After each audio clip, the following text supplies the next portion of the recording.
You're listening to the Love Over Addiction podcast.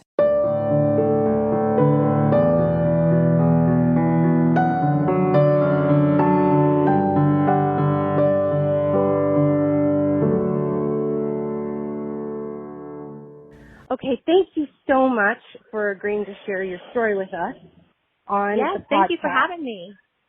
Yeah, I am so excited for you to share your story. I know some of your background. So let's start at the beginning, what I always ask everyone. How did you first meet your partner, and when did you know there was a problem?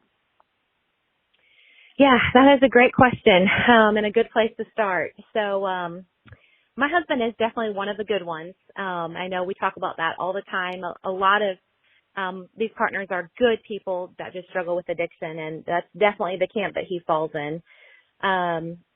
We met actually through some mutual friends. One of my friends had gotten engaged, and so I went to visit her, and my now husband was living there at the time. And while I was there, she kind of set us up and introduced us, and we made a connection, and we lived a few states away, so we kind of carried on a long-distance relationship for a little while, and just reconnected kind of at our friend's wedding, and then he ended up moving to my area after that, wanting to just get to know each other better and needed to find a new place of work and that kind of thing. Our story's a little bit unique in that my husband had used substances a lot in his teenage years, had a really rough home life, and more drugs back then, though, than alcohol, and experimented with everything. Was smart enough, though, to not get addicted. A lot of his friends were addicted, but he always chose certain drugs, did them a certain amount of times or the right way, and smart enough to get the highs, but to not get in a physical addiction, which is so interesting to me that he was able to do that. But when he was 18, he had an experience that completely led him to put everything down instantly, and he didn't touch it for 6 years. Alcohol, drugs, like everything, nothing. It was all out of his life. And so that's the kind of time that I met him in. You know, he had done a total 180, and it was about 4 years into this change when we met. And, you know, at the time, that was completely a part of his past, and he didn't hide it. He shared it, and it wasn't anywhere in his present or predicted to be in his future. And we were very much on the same page with our goals and our ideals, our values that we wanted for ourselves and our family. As things have kind of spiraled out of control, I even still had our old premarital counseling books, and I actually went in to read some of the answers that he wrote just to remind myself, did he actually used to be this person? And, you know, we really were. And how he answered that, it was just interesting to see what a different place of life we were in. He was completely sober through our whole dating and our whole engagement period. And at that time, I had actually never even had a drink of alcohol. I was that age, but it just wasn't a big deal in my family's life, so I wasn't all out to have it, and so I never even drank anything. And what was hard, though, was when he moved to this area and we continued dating and got engaged here, he was positive on the direction his life was supposed to go career-wise, but it didn't pan out the way he thought it would. So he was really struggling with what he thought was going to be a plan B, what that meant for him not getting to do what he thought was the big calling on his life. And so he had a lot of internal struggles, but at the time still didn't mask it with anything. You know, he didn't get to know people, though. He's very much a loner and was still sort of just dealing with it on his own. So it was actually on our honeymoon. The hotel we stayed in sent up complimentary champagne and strawberries, which is, you know, typically a very nice thing to do. And, you know, I was kind of like, oh, wow, this is a great time to try my first alcoholic drink. We're married, we're celebrating, this is great. And again, it wasn't an issue for him. So, you know, we had this champagne, and I honestly didn't even like it because I never drank alcohol. And, you know, for him, though, we even talked about it since then. And he explained that in that moment when he drank enough for the alcohol to kind of take over, it just lifted such an emotional weight off of his shoulders. And he just had the thought that, wow, I don't have to feel this pain all the time. I can actually get rid of it for a little bit. And that is when our journey started with all of this. Literally on your honeymoon. Literally on our honeymoon. Yeah. Wow.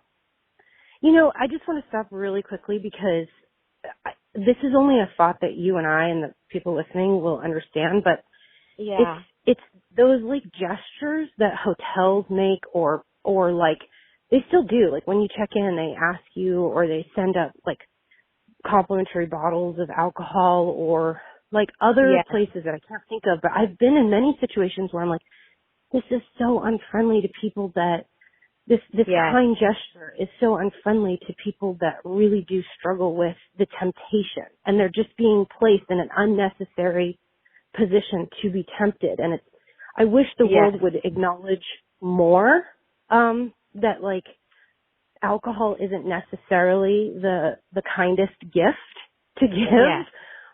Yeah. So I'm That's true. sorry for intervening there. It's just something I've noticed, and I'm so sorry. So how did you feel? I mean, what happened next? Honestly, How did you feel? I didn't really feel too much because he was just kind of a little more silly, goofy-ish, but like, and again, I Right. was like, maybe sometimes adults kind of do this thing. I was pretty sheltered. Like my parents just weren't really into alcohol. My dad just didn't like it. My mom would drink wine on occasion, especially when her parents came in town because they had drinks every night. But again, no one really got drunk around me, so I didn't even really know what it was. Yeah. And, so we had a few more drinks on our honeymoon, and it wasn't a big deal. Like, and I don't even remember him getting drunk again. So nothing really negative happened. So I was kind of okay with it, being in our life Right. as an occasional, like, special occasion, celebratory type thing. And the world makes it so normal, like, hey, this is great. Everyone can celebrate with alcohol. Like, if you don't, you're weird kind of thing. Yeah. And so I was like, well, I certainly don't want to be weird, but I would say it was probably about 2 months into our marriage. It had escalated enough to where it was probably just initially weekends and, I know that's kind of normal for it to sort of ramp up, but it was enough to where it was bothering me. And, I remember us having a conversation, where I asked him if he would stop drinking only 2 months in, and he said no, like straight up said no. Wow. And I just remember like the stabbing pain in my heart, when he said no and how much that hurt me. And also ironically, I remember the shame that I felt. And I didn't even do anything, but it gave me that feeling of shame. Like here I was a newlywed, supposed to be in the happiest of happiest times. And I felt like I couldn't even tell anybody the pain I was in because, people had just spent money on wedding gifts for us and spent so much time on throwing wedding showers and wishing us happiness and, all those things. I felt like I couldn't disappoint those people and admit things weren't perfect in my marriage. So I just kept it to myself. And that, means I developed every codependent behavior in the book, as you can imagine. And I didn't know at the time that this was a very common pattern, Yeah. Yeah. No, I'm sorry. I just said, and you must have been very lonely. Oh, yeah. Like it's absolutely. lonely suffering by yourself when you don't have anyone who you feel like you can talk to or relate to. So I say I can't imagine. I can. Yeah, you can. I certainly can. I think we all can. Yeah, so we please can. go ahead. So you felt like you were getting all these gifts, which even probably put more pressure on you to make it work, right? Yeah, because we had just celebrated, and it's like, everyone at my work had been there, and it's just like, I can't tell these people anything. And, I realized later that both his behavior and my behavior were so common, how he continued to ramp up, and then I continued to get more controlling and all those kind of things. But at the time, I didn't even know there was a roadmap for this or that this was a common thing. And, your program certainly didn't exist back then. So it was just a completely different world. We didn't have iPhones yet. So, and I would say in the beginning, he didn't drink every day. It was still manageable. There were several instances though where I started to realize there was a problem. I remember, coming home, of course that was when he said no, he wouldn't stop. But I remember coming home late from work once and, finally kind of, and being with him kind of felt like something was off. But again, I was still kind of figuring out like, when is he drunk? Like, what does that look like? That kind of thing. And I remember going into the trash can and sure enough, I found a small bottle of Jack Daniels in there, that he had drank, the whole thing. And it was one of the, 8 ounce or something. But, because like I said, I didn't come from a family that had addiction. So this was still all new to me, and and that's also too, it's like you don't even know where to go to find out, like, is this normal? Like, maybe it is normal. Like, I don't even know if it is. And so I was gonna say, like, as I learned kind of more what drunk was and what his behavior would look like, you know, as he continued to drink more and as we continued down this path. And one time, a couple years in, you know, I told him, I was like, you know what, I'm going to marital counseling, whether you're coming or not. And he kind of looked shocked, and he was like, well, I never said I wouldn't go. I'd be happy to go. And I was like, okay, well, maybe we could actually make some progress. And I thought maybe a therapist could help him, you know, because I knew he had a lot of hurt from his childhood and things like that. And so I thought, well, maybe, you know, him dealing with this will help him not want to, you know, drink his life away. So we went to marital counseling, and yeah, she did help for a little bit. You know, I feel like the drinking actually did get better for a little while, but, you know, we at some point kind of stopped going to her, and it crept back in again. And I remember one of the first times that was very scary for me. We were probably 4 years into this now. I was at a work event, and he had traveled with me, and he had gone to a mixer without me because I had some other work obligations. And I went back to our hotel room, and he wasn't answering his phone, and he wasn't back in the hotel. And it was getting later and later, and I was worried about him. And eventually I just finally went to bed and, you know, kind of slept with one eye open, as we do when we're wondering when they're going to come back in. And when he came back in, he was just stumbling around and didn't have any idea what was going on. And of course, I'm trying to like ream him out at the time, so I didn't know you shouldn't do that. And finally, he just kind of passed out in the bed. And so I remember hardly sleeping a wink. And this was a huge work event for me. Like, I had a really important role the next day. And I remember being so angry that, one, he was stealing the joy from my moment. And two, I didn't get any sleep the night before and just felt like crap the next day. And, you know, I set all his alarms, you know, the next day so he would wake up and not miss the event. And, you know, I got to my thing on time. And then, you know, when he woke up, of course, he was calling me like 10 times, you know, trying to get a hold of me. And it turns out, he told me later, it was the first time for him he had completely blacked out. He had no idea how he got back to the room, like, didn't even know what he did at the event he was at, like, no idea. And that freaked him out a little bit because he was at an event with his peers, and he was like, oh my gosh, did I embarrass myself? And I kept thinking, I'm like, okay, great. He hit his rock bottom. Like, yay, now he's going to stop drinking. And, totally. Yeah, that's and totally isn't it interesting?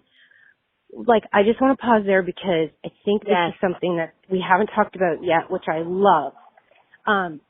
When they wake up the next morning and they blow up your phone, doesn't it, I mean, this sounds like a terrible thing to say, but, and I will admit this, I felt like in control. Like, it was like almost like a high. Like, when I knew they were caught, there's no way that they could get away with, like, I just felt such a sense of control and power, and finally, like, I had them, you know, and that is a very scary, like, if you look back and you give that distance, that's not a really healthy behavior to feel like you've now just, like, one up your husband, you know, like, that's not really healthy, but that's that sense of, it's like, it's this, like, effect where it's like, he's in control, I'm in control, you know, and it's this pattern, this cyclical pattern that couples can get into when struggling with addiction. So thank you for bringing that up, because I think it's really important. Yeah, absolutely. And I totally agree. Yeah, I felt so justified. Like, yeah, he better feel bad about that, you know? That's right. That's a great word, justified. Right. I can imagine you being at the event and being like, you know, yeah, he should say sorry multiple times. Yep.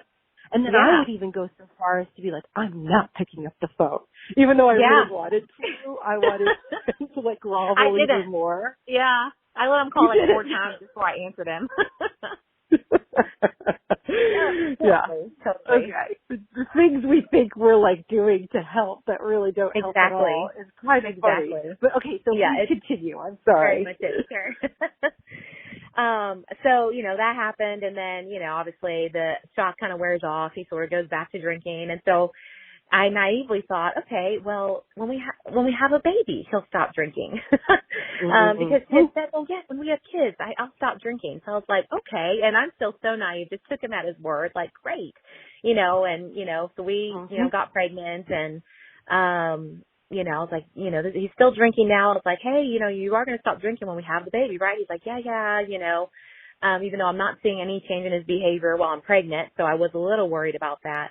We went on, an anniversary trip, to Jamaica, and while we were there, that was the first time since we'd been married that he smoked weed. And I got it from somebody there, which of course he had done it in his teenage years, but he hadn't done it since then. Right. Right. Of course, when you're in Jamaica, it's probably really easy to get. But again, I don't even know anything about this stuff, so that never even crossed my mind.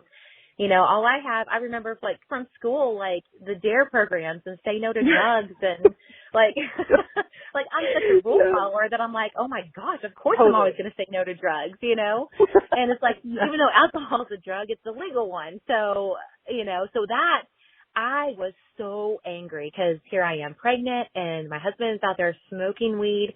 I was so angry at him. And just, and shocked too, because to me that was like an easy boundary not to cross. Like the fact that he crossed that really upset me. And, he was like, oh, it's just because we're on vacation and, I don't do this in normal life and, all those things. The vacation. And you learn to like kind of dread them a little. You're like, oh my gosh, what crazy behavior is now going to be justified because we're out of our house? Yes, totally. Yeah. That's exactly right. So we get, back home and we have our first baby, and it was an amazing experience. And I do feel like there was maybe a few week period where he was a little better. Like he was enamored, wonderful dad, and was so helpful through the whole thing.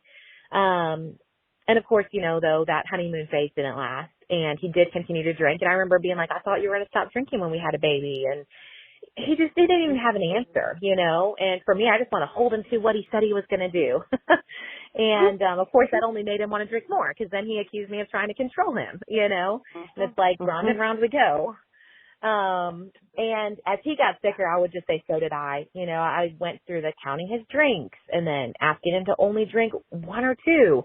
So he would agree to that, but then instead of like when he'd pour, a whiskey or a bourbon, normally you pour the glass a fourth or a third full. He would pour it all the way full. He's like, okay, I'm just having one glass. This is my one drink. Totally. So, like, are we 4 years old? Like, what is happening here? And like, who are we trying to, like, the funny thing is that, and it's so great that we can laugh about it because it's so painful, but it's also like we have to find the humor because it is ridiculous. Like, the fact that they think we wouldn't know that, like, what do you don't think I could see what's in your cup? Like, and how much you, like, they just lie to themselves and think that we're all going to buy it. Yeah. They do. So go ahead. What happens next? What happens next? Yeah. Well, and then I would also, always have a talk with him after a bad night. And, I listened to one of your podcasts one time where talking about how they lie to you and how, like, they get really good at, like, oh, if I'll just listen and nod my head, she'll talk it out, and then, like, she'll be done, and then I can go back to my behavior. And that is so what happened to us, oh, my gosh, so many times. We'd sit there and talk. I'd share my heart. I'd cry, like, because my feelings were real and genuine. It wasn't to manipulate him. I was just so upset. Yeah, absolutely. And, he would say, I care about you. I'm not trying to hurt you, like, all this stuff. And you know what, Michelle, I really do think that he didn't mean that. Because I do know that drinking wasn't about me. Like, he didn't drink to be like, oh, I'm going to get her. I'm drinking to hurt her feelings. Like, I know that's not why, but it's like he couldn't separate him, I guess, wanted to numb himself out. He couldn't put me above that, essentially, because of the internal stuff that he was dealing with. That's I remember so wise, one what you just said. So wise. Yeah, go ahead, totally where he's at. I remember one particular business trip we went on. I came home earlier than he did because he was going to stay at the conference, and then he was going to fly home that night. So I came home, got our son, but him, instead of going to the conference, he chose to stay in the hotel and drink. And somehow still made it to his flight.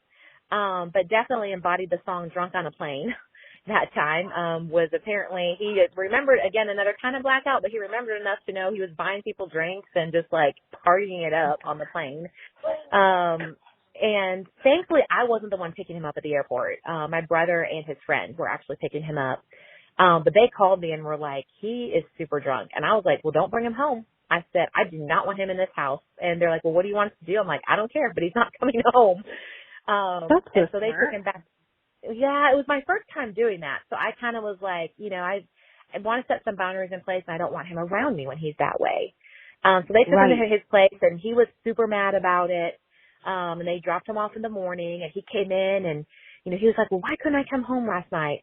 Just acting so innocent, like it was no big deal. I'm like, because you were drunk, and he acting like he didn't understand why that was a big deal. And it seemed to time out a lot when I had a work event. So I had a big work event that night.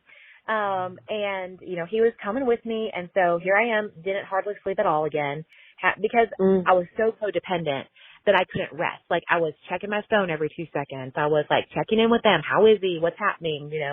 Rather than just letting things be. I was just feeling like I had to control the situation. And so we went to our work event that night, and because we talked about it and told him how upset I was, all this stuff. Went to the work event that night, and then somebody at our table asked if he wanted to go get a drink, and he was like, yeah, let's do it. And I was in utter disbelief and shock because I had just had this horrible night, and here he was, still okay with going and get a drink. And, of course, nobody at the time knew he had a problem, so I didn't blame anybody else for asking him to get a drink. But I couldn't understand why he would make that choice when he knew what had just happened, less than 24 hours. And it was things like that started to make me feel just a little hopeless. It's like, is this ever going to change? Like, I don't know that I can live this way. There was another low was like, we were, having some friends over, and before they got there, he'd gone to the store to get some food, and we were going to eat before our friends came over. And I don't know if you can relate to this. You probably can, but I was paranoid about him drinking and being drunk when our friends came over. And so all day I was kind of like, hey, make sure you're not drinking too much. Hey, make sure like you're okay. Because these were people that I really respected. They came from out of state. They're just coming for an hour or two. And I just wanted to make a kind of a good impression on them and wanted them to feel like my family had it all together, which is it's so silly that we want to keep up this charade, but it's kind of like maybe all we have left at that time. And it's like, again, there's so much shame that we carry that we don't need to carry. But for some reason, like this disease gets us too and makes us feel like we need to be ashamed of their problem. And I've learned, of course, that's not true. No, but I was not. And it's really hard to sit there. And I've been in that situation before where you have friends over. That's a vulnerable act in itself. To invite people over to your home, most people don't do that anymore because it does feel incredibly vulnerable. So you're allowing people over, and then you're risking the possibility of being humiliated because you never know what they're going to say or what they're going to do. I mean, I remember doing it twice. And one time, he literally passed out at the table in the middle of dinner. Like his head just hit the table and he was done. And then the other time, he got up from the table, went into the car, took off, and left. Like right in the middle of the dinner. Nobody knew where he was or what he was doing. I mean, it was just bizarre. I didn't know how do I get these people? Do we wait? Do we like sit around and wait? Like, where did he go? This is just bizarre. But it's so, I can't imagine, like, we shouldn't feel shame. You're right. We should not. I don't think, and addiction is a disease that I don't know anyone who cannot or does not know anyone affected by it, right? It's an epidemic. So, but it is really hard and difficult to imagine inviting people over to your home, having your partner misbehave or embarrass you, and just sit there and go, I'm not going to own this. I'm fine. We're going to carry on like it's not happening. Yeah. That's a sort of an unrealistic expectation to place on ourselves. Instead, we could sit there and look at them and go, at the dinner table, like rewinding my life, I could have gone, you know what, this is embarrassing. I'm going to call it. Like, I'm just going to put the elephant out of the room, and say, listen, guys, I'm sorry. Clearly he's had too much to drink. I think we should just kind of wrap it up. And then feel like, do the positive self-talk of like, this isn't my problem. I did not start it. I do not own it. This is an embarrassment for him, not for me. Like that kind of. Right. Yes. Yeah, absolutely. But as far as inviting people over when you have a loved one struggling with addiction, I mean, I'm married to a good guy who's completely sober, and I still have a hard time inviting people over. It's hard. It's hard. It is. It's really hard these days, for sure. Yeah. For sure. Yeah, I appreciate what you said. That makes so much sense. Yeah, it's like you still having that self-talk, but yeah, you still don't want them to act that way in front of people. You know, it's definitely still embarrassing, for sure. Right. Yeah. Okay. So I remember, at the dinner you? table before they got there, and I remember asking my husband if he'd been drinking because he was acting a little off, and he's super high functioning. So I could never necessarily tell right away unless he was stumbling drunk, blacked out drunk. You know, obviously then you can tell. But if he's just buzzing, like it was hard to tell sometimes. And I didn't trust my gut at the time. And, you know, he got so mad at me, of course, accusing him of drinking. And I remember he wasn't really a violent person, but this was one of the times that it was a little more violent. I remember he pushed his plate on the floor and broke it and then screamed at me to clean it up. And you know what I did? I was pregnant with our second baby. We had our toddler eating dinner with us, and I got on my hands and knees and I cleaned it up like I had done something wrong by asking him if he'd been drinking. And it makes me so sad to even think about those times, you know, when I look back on myself, you know, as that hurting, confused woman. And honestly, just had such a pure heart and wanted a healthy family. But I had no idea how to get healthy myself and how to become more independent of what was happening. Because I just continued to get worse in the codependent area. And I remember, you know, we did have our guests over and it was fine, you know, but nothing too embarrassing happened. But I remember once they left, you know, he just told me, he's like, I'm not quitting drinking. And if you don't like it, you should just leave me. And it's like, here I am with a toddler. I'm pregnant. Like, I just couldn't fathom that at that time. And, you know, I just remember saying, as long as you stay faithful to me, I can put up with this, and really thinking like that was my only choice, you know. And that was, you know, that was a low moment for sure. And still, it's like each moment, it's like as much as you wouldn't want to go back and relive them, it's like all becomes a part of like who you are and gets you to where you are today. And so you know, as I mentioned, was pregnant with our second child. I had a really great job, you know, making six figures, really vice president at a profitable company. I love the people I worked with. But my job had also been a point of contention with us because my husband didn't like some of the outside things that came along with it. And he had often said that he would feel better, you know, if I quit my job, and that was part of his stress, and he would probably drink less. And you know, part of me did want to be a stay-at-home mom. I had kind of dreamed about that anyway. And so, but part of me wanted to keep my job for security reasons because I was like, you know, what if I need to make this work on my own? And so I would go back and forth on what I wanted to do, and because I didn't know for sure if we would stay married. But I also thought, well, maybe if I do quit my job, this will save our marriage. You know, I need to have more trust that he can actually get sober. And again, continuing to just think that there was anything I could do to solve the problem. And, you know, so I did. When we had our second baby, I chose to quit my job. And, of course, it didn't get better. It just got worse. You know, I remember him even holding our baby at one point, kind of like yelling at him to be quiet. And I was like, okay, this is not okay, you know, and remember taking the baby from him. And now I'm like, I don't know if I can leave him. How could I trust him with my kids alone? Like, maybe I should just put up with this till they're old enough to kind of take care of themselves.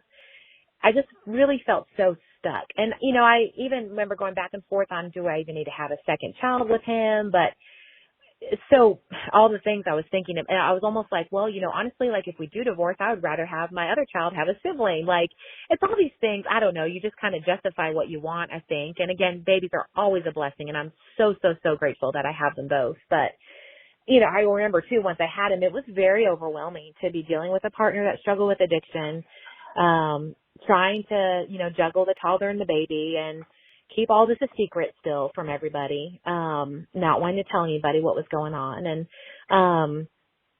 what I want to finally, talk more about that. yeah, Let's park there, because I think people's ears just perked up too. Because there's a lot of young moms in our community, and I love that you are saying this, because again, not a lot of people talk. Babies are blessings. We all love our kids. We're not psychopaths. You have to be a psychopath right. not to love your child. So we can all Right. agree we love our kids.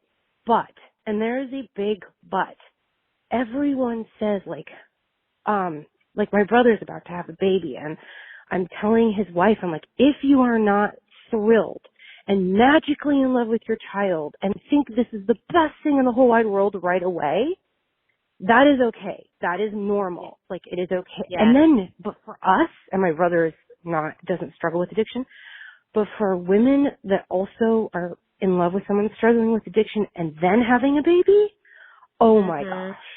That is how are you supposed to just wake up feeling joy every day?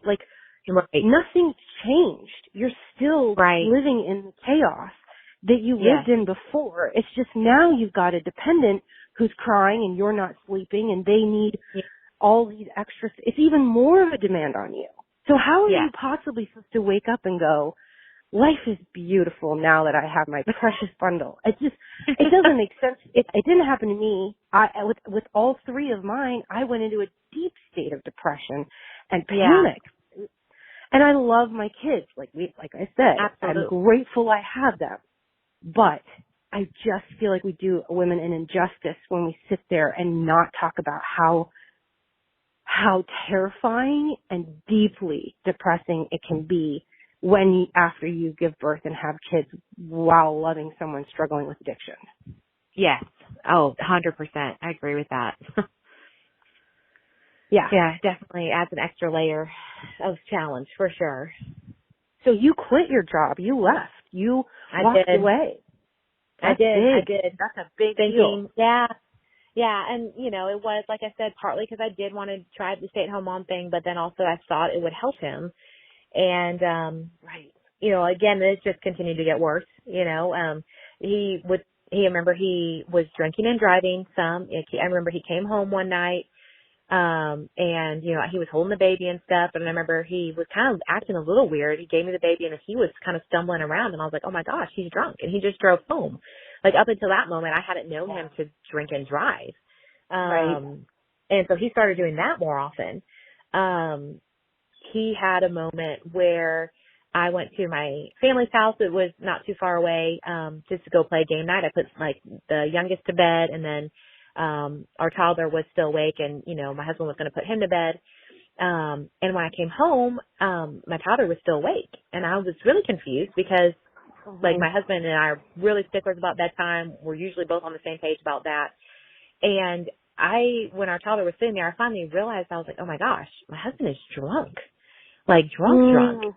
And that freaked me out because I was like, oh my gosh, I took the toddler upstairs, put him to bed. I came down and my husband was passed out in the chair. And turns out when he woke up at 4 a.m, this is one of those moments where he freaked himself out, where he was like, oh my gosh, he's like, I totally blacked out. I don't even remember watching them. And he's like, anything could have happened. I can't believe I did that. It was one of those moments again where I was like, oh, he hit his rock bottom. Wow, we made it, cause he was like, that can never happen again. With this on and off being super hard on himself, couldn't believe he had allowed that to happen. And, he's like, I'm done drinking. I can't do that anymore. All this stuff. And I would say that lasted probably about 2 weeks. And then he had a friend who was getting married and he was going to be going to the bachelor party. And I was like, now you're not going to drink there, right? And he was like, well, it's a bachelor party. I got to be able to drink there. And I was like, well, I thought you were giving up drinking. Remember what happened? You blacked out watching our children. And he was like, yeah, but I'm just with the guys and blah, blah, blah. And I think that might have been my lowest moment there because I had thought, I was like, we did it. We beat addiction. He finally, again, had his rock bottom. Okay, yes, all this will be worth it. Now we can have a happy life. And, and then him to just go back 2 weeks later was just heart crushing to me. And, I was seeing a therapist myself at the time. You know, my husband had said, I'm not doing counseling anymore. Like, I'm done with that stuff. And so I was going on my own. And the therapist I was seeing, you know, had experience, you know, with knowing people with alcoholism. And he had kind of talked to me about possibly doing an intervention. And I didn't know much about that other than what he had told me. And, you know, once I started seeing that he was drinking and driving and he was, you know, blacking out watching the kids, I was like, yeah. And now he's going back to drinking. I was like, yeah, clearly, like, he needs to know, like, he has a problem. Like, maybe if we have some other people speak into his life, like, that will help. And sending him to rehab, like, because again, like, I didn't know any better. And so I just thought, this is what will help him. And, you know, I'm going to make this decision for him. And, actually hired an interventionist and, like, got, like, our close friends and just a couple of family members. And the one problem though, Michelle, is, you know, my husband had been such a loner, because honestly, you know, I think he didn't want to get close to people because he didn't want people to discover what was going on. And so he actually didn't have a lot of close friends. These were more like kind of my friends, mutually friends with him. And they loved him. And everybody went in with such a pure heart and pure intentions. And, like, I think it was done in such a wonderful way, like pouring on love on him and just sharing, like, hey, we care about you. Like, we want the best for you. Like, think about what's happening to your family. But he did not receive this well at all. You know, he agreed to go to rehab, but he actually got very bitter, and angry and honestly felt betrayed, by me. Because, you know, I brought people into our home and told them about what was happening and made him feel embarrassed and just, you know, feel like he said, you know, those people were all in it for themselves. Like, if they really cared about me, they would have come talk to me one-on-one. And, you know, I've gone back and forth for years on, like, should I have done that? Should I not have? Like, and I sought so much counsel ahead of time, like with my therapist, and I finally brought my parents in the loop on what was going on. And then these close people, I finally brought them in. Like, I finally had the courage to tell people. And by the way, the response was amazing when I told people. They had so much compassion. And in fact, some of them weren't even that surprised. You know, they were like, you know, I always kind of knew he liked to drink a lot. Like, that's not too surprising. And, you know, and that was the key that I found to lift the shame that I was feeling. You know, once I let people in and nobody judged us, they just loved us and were like, what can we do to help? Like, we care about you guys. It just made me feel so much lighter. And it was such a relief for me to not be keeping this a secret anymore. And, you know, obviously, you know, you want to be careful on telling the right people, you know, who will have the right attitude towards you, but these people really did. And they just were so caring and so kind. And even while my husband was away at rehab, like, they were at our house, you know, helping me with things or bringing me a meal or just whatever. And that was really, really, just healing to my heart, you know, letting people in on the secret. It wasn't a secret anymore. And even though it kind of went even more sour, I knew there was a chance it would sour things even more between my husband and me. But at that point, I was willing to risk it, to do it, you know, anything. And for him, it just, you know, it just wasn't, it didn't help. You know, it wasn't the right call. Like, yeah, he went to rehab, but of course, and now I've listened to your podcast, and I know, you know, it's not really one trip to rehab that does it. So, and the thing about my husband too, that's maybe different, is he is not physically addicted to alcohol. Like, he can just stop drinking and he has no withdrawals, no side effects, no shaky hands. He's emotionally dependent on it though. And so his is all emotional and not physical, which is, he felt validated going in, and the doctor's being like, oh, you're not having withdrawals. Like, so he was like, see, I'm not even addicted, you know, and like, he checked his liver. Nothing's wrong with his liver. See, if there was something wrong with my liver, maybe I'd have a problem, but I obviously don't have a problem because there's no physical side effects. And, you know, that was really hard for me because then I asked myself, well, am I crazy? Like, am I experiencing what I thought I've been experiencing?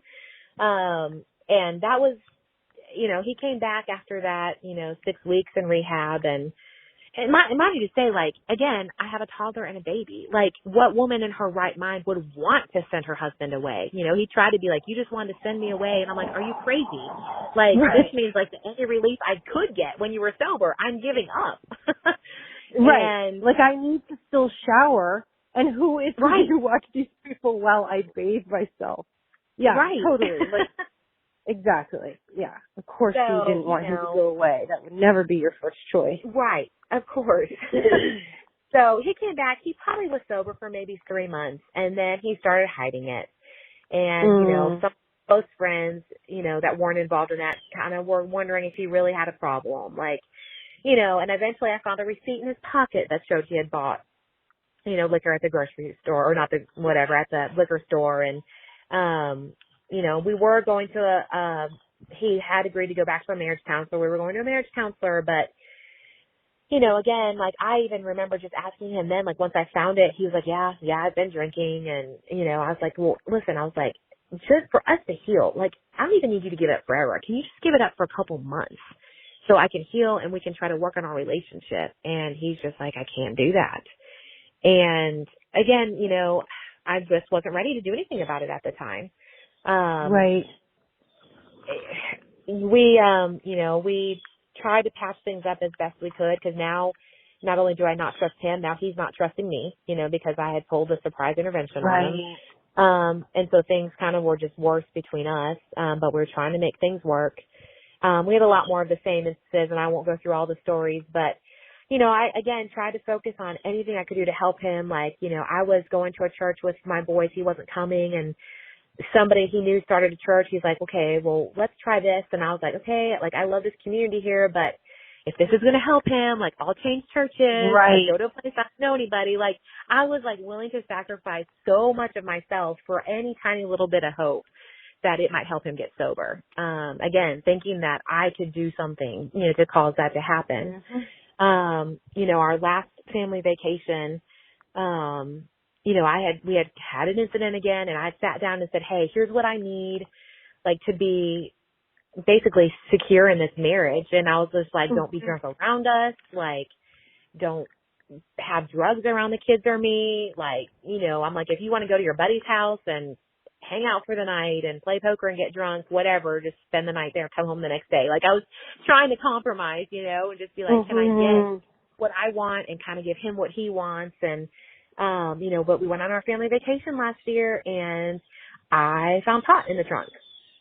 And I was so upset because we had just had that conversation like a month before. And I'm like, really? On a family vacation, the car you drove your children in, you are carrying an illegal substance. And of course, he does use the whole excuse of, oh, it's a natural substance. And like everything you said in your marijuana episode, like he said, every single thing.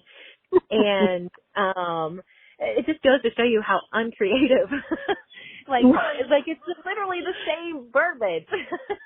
It's like they all get together in a meeting and decide, like, this is the messaging. This is what we're going to say. Yes. So, all that to say, like, we had a couple instances just a few months ago, and once again had a time he passed out watching our kids. I had a voicemail from my son, who's definitely an elementary age, calling me and saying, Mommy, Daddy's asleep. We can't wake him up. Like, what do we do, Mommy? Please help us. And, which of course broke my heart. Thankfully, my mom was nearby and was able to just pick them up and take them to her house. Well, she had them with her for like 2.5 hours, and he slept the entire time. Didn't even know that they were gone. Wow. And then tried to just say he was asleep, and I'm like, no, he were not asleep. And then, basically a few days later, I had, because I questioned myself, was he not? Like, maybe he was asleep. I just kind of really prayed, and I was like, okay, I need a time where I know he is for sure drunk, so I can basically just at this point say, we got to separate. Like, I can't do this. And it was only 3 days later, he came home stumbling, blacked out drunk, drove in that way. And I knew, I was like, okay, I had so much peace in that moment. Like, okay, I'm leaving. I'm done. And I'm fortunate that my parents live nearby and are so supportive.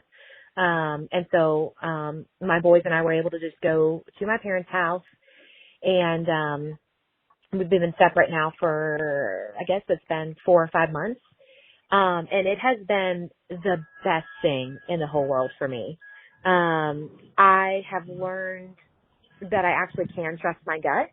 and it's given me time to process and figure out kind of just exactly what I want out of life. And it's also really given him a chance to realize what life would be like without his family. And I did file for divorce a few months ago, and I have been prepared to go all the way through with that if I need to. And at the same time, I'm not in a super rush because I'm like, if he really were to change, I love him. And, I've struggled with that too. I'm like, man, how can I keep loving somebody that has done so much? And I guess it's just because I see the good man. There are still glimpses of the man that I married, and I see the hurt that he's covering up. And so I do have compassion for the pain he deals with. Obviously it's really bad pain for him to want to emotionally numb out so much all the time. And so if he were to actually get help and want to heal from that, I would still love to be his biggest cheerleader. But I've realized too, there is absolutely nothing I can do to make that happen.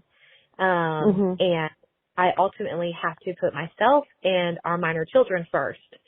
And it has been so helpful. One of them's young enough to not really know what's going on yet. The other one is old enough to understand. And we've had a lot of conversations about alcohol, and I keep it super scientific. I just tell them like, yeah, let me explain. Here's what alcohol does to your brain. And, Daddy will be fine tomorrow. Like those kind of things. And to keep it, real like, hey, Daddy made a bad choice. I said, sometimes we make bad choices, don't you? You hit your brother sometimes. Like just trying not to like cast judgment on Daddy. But at the same time, let him know this behavior is not okay. And, this is not how we live our life.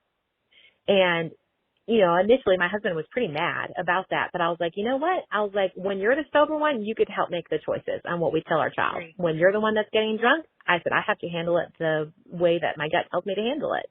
And I said, I've always been so honoring and respectful of you. And at the same time, very honest. I'm not going to lie to our child. If he asks me, why is Daddy drinking or is Daddy drinking, I'm going to tell him yes. So excellent. It's been Excellent really good. Thank you. And we had an incident not too long ago where, again, he got drunk, actually over at my parents' house. He was staying there in the afternoon, got drunk over there, and he's gone for like a lot of period of time without doing something, but he still got drunk over there. And my son was so upset. He was like, he knew. He's like, Mommy, something's wrong with Daddy. Like before I even saw it, like he knows now. And how old is he? What's his age? Is 7. He's 7. 7. Got it. Okay, great. Yep.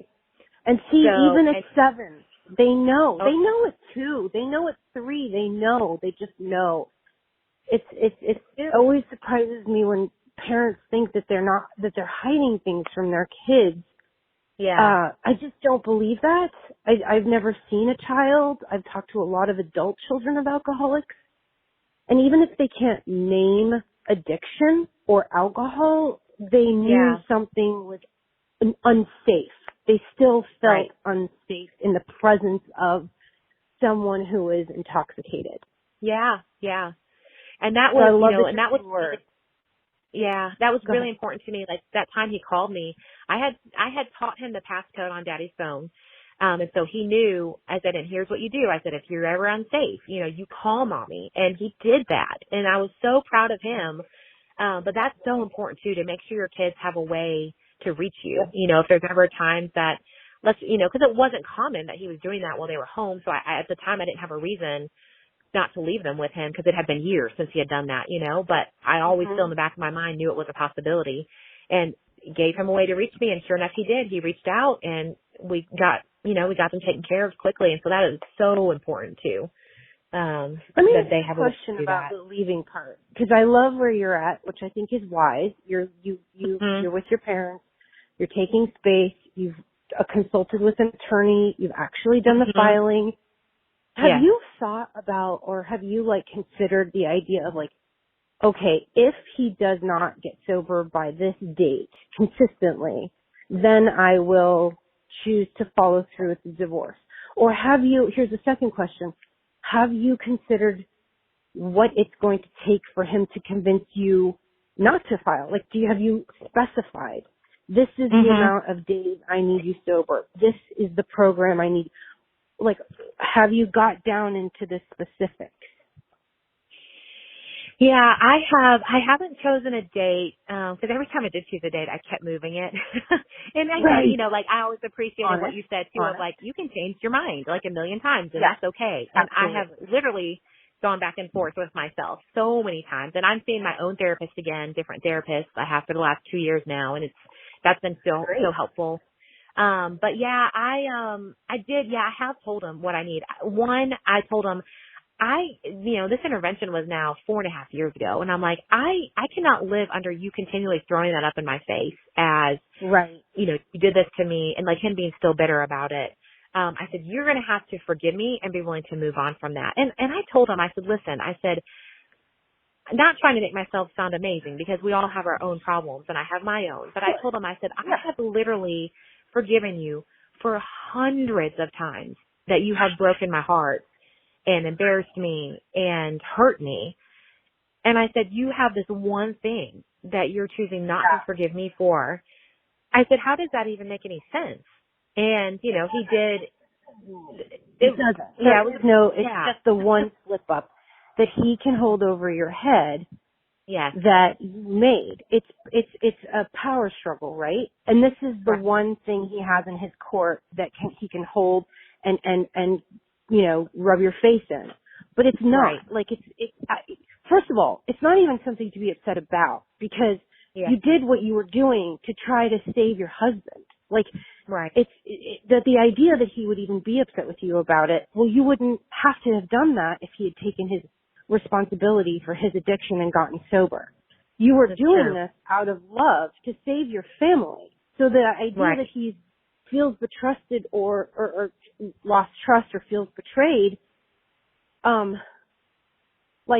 okay, well then you need to act like an adult and take care of your issues, and then I wouldn't have to go to these resources, right? I wouldn't have to go to these measures.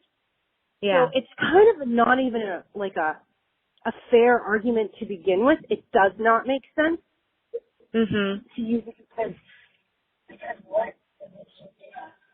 I'm not saying your husband does this. I'm saying the addiction does this because it's the third thing.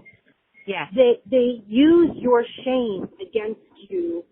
They recognize when you feel ashamed. They can spot it a mile away. And then they use that to try to put you back into your place. Right. And that's what that attempt is, why he continues to bring that up. It's putting you back in your place, saying, I will not be controlled. I am going to do what I want to do. Don't you forget it. That makes sense. Totally makes sense. Yeah. Yep. And you don't have to apologize anymore for it. Like, you don't. Yeah. You don't need to say you're sorry one more time. Like, enough with that. Like, you just need to stand your ground. You did it because you loved him. You did it for your son. You did it because it was the right thing to do. And then, like, that's it. I'm done apologizing. I'm not going to talk about the subject anymore. Yeah. Yeah. That's good. That's good. Yeah, I like that. And that's so true. So true. I've never thought about it in those terms, but yeah, 100% agree with you. So that was where the one are you thing. now? Like, how are you feeling today? You gotta move past this.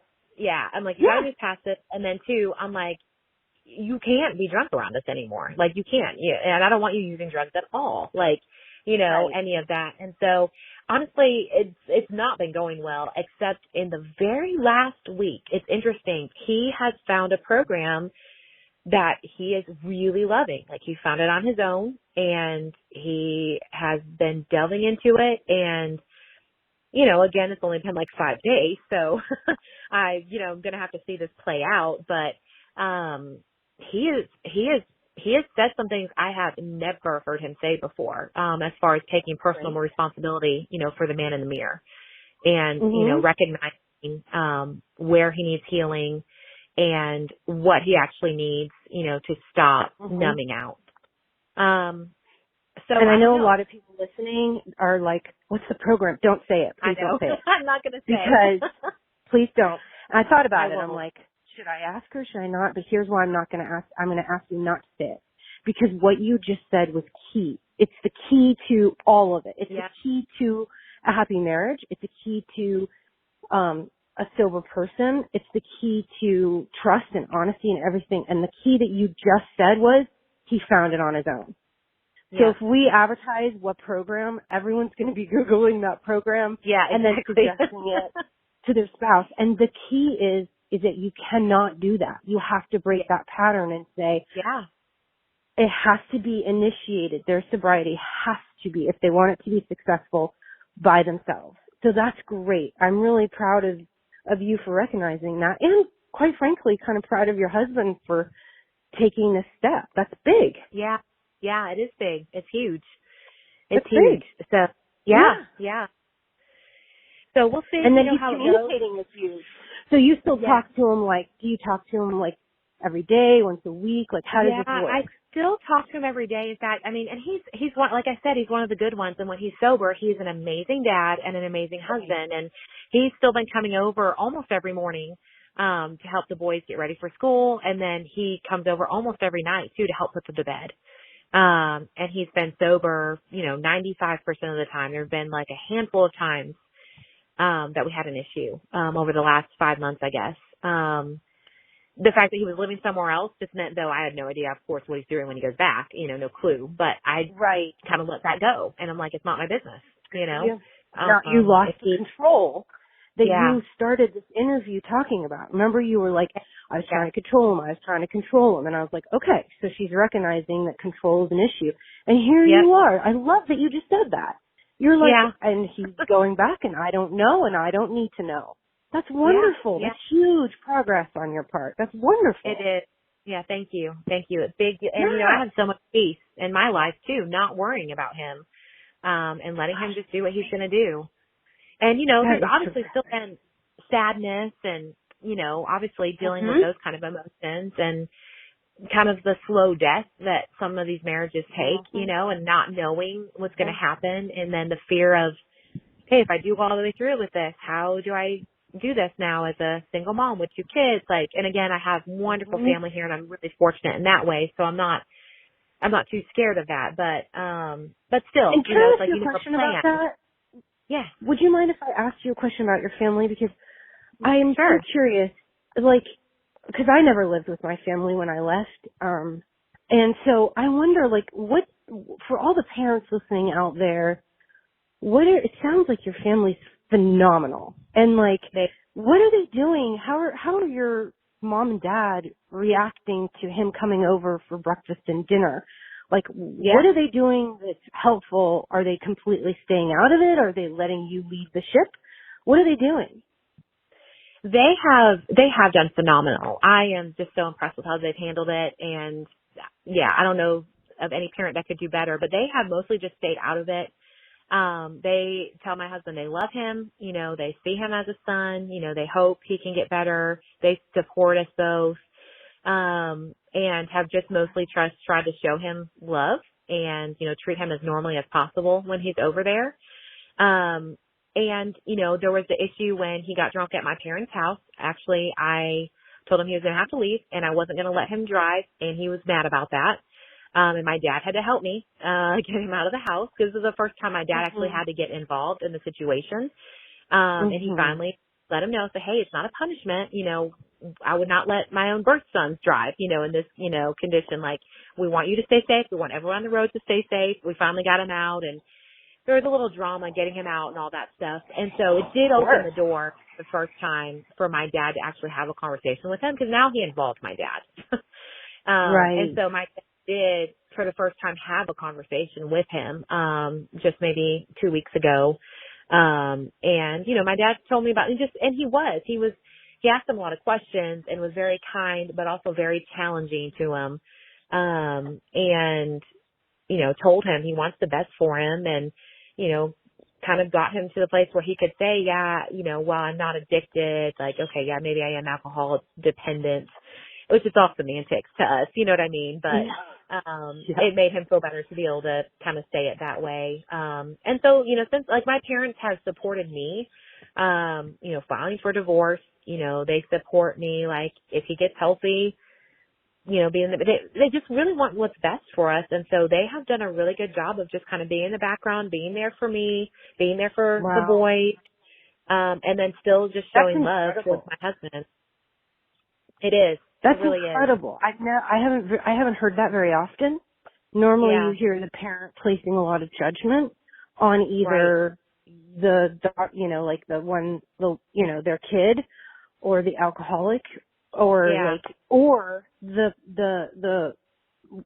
us, being upset with our parents for not defending us, for being very Right. passive and Right. being like, well, Yeah. hands off, not my problem. And you're like, wait, Right. it is like, I'm your kid. Why aren't you coming to my defense? Why aren't you? Exactly. So this is really special It's that very your special. parents struck this balance between supporting you, but also reserving judgment and opinion and sort of keeping a quiet mouth and just being in the background. That's something to take note of. I think Mhm. I often with kids, because I have 3 children with my ex-husband, and I thank God they are all committed to not leading a life of choosing drugs and alcohol, and 2 of them Yeah. are in college right now. And that's very difficult to do when you're in a college environment and it's Definitely. normal to smoke pot and drink. And it's costing Mhm. them, their abstinence is coming at a consequence, they're Right. not Right. going out on weekends and hanging out with because it makes them feel very uncomfortable. But Yeah. I often worry, if, God forbid, my child, one of them, struggles with addiction, how would I handle it?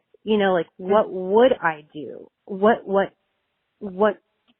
okay and what's not? Yeah. And I think it's really interesting to hear from you talk about your experience with your parents, and I'm definitely going to remember that just in case I'll Mhm. put it in my back pocket, Yes. because Yeah. it sounds a very healthy approach for you. Yeah. Yes, it is. Yeah, very, very healthy. And they told me, they're like, you're not a burden to us. You stay here as long as you need to.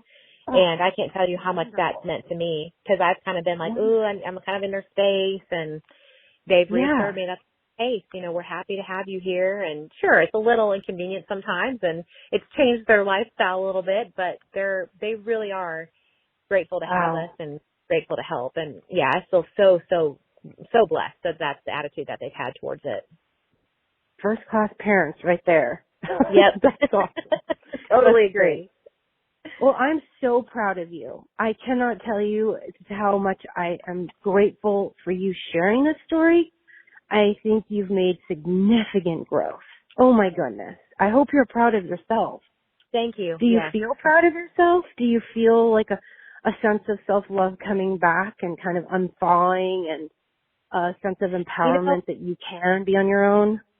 Yeah, you know what? Yes, I feel that growing a little more every day. It's very strange, because I am a really confident person. I'm confident in who I am, but at the same time, I did lose myself for a lot of years. Mm-hmm. And I do feel like I've been connecting kind of with myself again. It's those things that are in your past that brought you joy, like bringing those back into your life. And because you do kind of around for a little bit, and then you bring those things back and you're like, oh yeah, I remember myself, I remember who I was, this is my true person coming back. And that has been tremendous. And I'm such a better mom. I've thought about often the story you tell about giving your kids a bath and not even really being able to remember it because mine was somewhere else. And that's how I was. I noticed I'm shorter with my kids, and I don't have as much patience with them when there's things going on in the back of my mind. Versus when I let that go, I'm such a better mom to them. And I've noticed a huge shift, in how I'm interacting with them too, as I get healthier. I think that's such a good point. We are not our true selves when we are in love with somebody struggling with addiction. We do lose ourselves. We become this very, very emotional, worried, depressed, living on eggshell, walking on an eggshell, constantly wondering when the next crisis is going to come. And the word that you say that sticks out to me the most during this call is the word peace. And when you remove yourself from the chaos to a peaceful environment, you're right. It's you re-identify who you once were. And you realize if you strip away, if you get physically away from addiction, that all those wonderful ingredients are still there. They didn't go anywhere. You didn't really leave yourself. They were just being buried under all the anxiety and the depression and the drama of addiction. Right. So it's great. I'm really happy for you. I absolutely will be thinking about you. I know no matter what, you are smart enough and, like you said, confident enough to make the right decision. I'm not worried at all and I love that you remembered you absolutely have every right to change your mind as often as you want to. Thank you. Yeah. I can't wait to hear more about how this all pans out. And I wish your husband well. I really do. I think it's wonderful that he's trying to get help. Good for him. I can't imagine. I know how you feel. I just can't imagine what it's like to live with this. I can't even imagine struggling with this disease. I feel, just so sad for those people and so fortunate that I don't have to, Yeah, absolutely. And I'd love to, one of my favorite podcasts, that you ever did was You're Deserving of Comfort is what it's called. And that one I've probably listened to like 15 times. But one of the things you said is like when you hang on so tightly, you don't allow the goodness to come into your life. And it's like when you're hanging on because of fear, you can't allow that peace to come in. And so even though technically, we're still married, like I just let go of all control. And it's true. Like that peace has really been able to make its way into my heart, by just moving forward and kind of like letting it play out and not trying to control it anymore. And there is a huge difference, in your heart when you can kind of loosen that grip on your life and, be willing to take the risk, and try something different. I love that. That's a great way to end. Thank you again so much for sharing your story. I really appreciate it. Thank you. I appreciate the conversation. This podcast is created for your support, encouragement, and entertainment with my personal thoughts and beliefs. We are bonded together by the fact that we love someone suffering from addiction. This is not intended as a substitute for therapy or advice from a professional.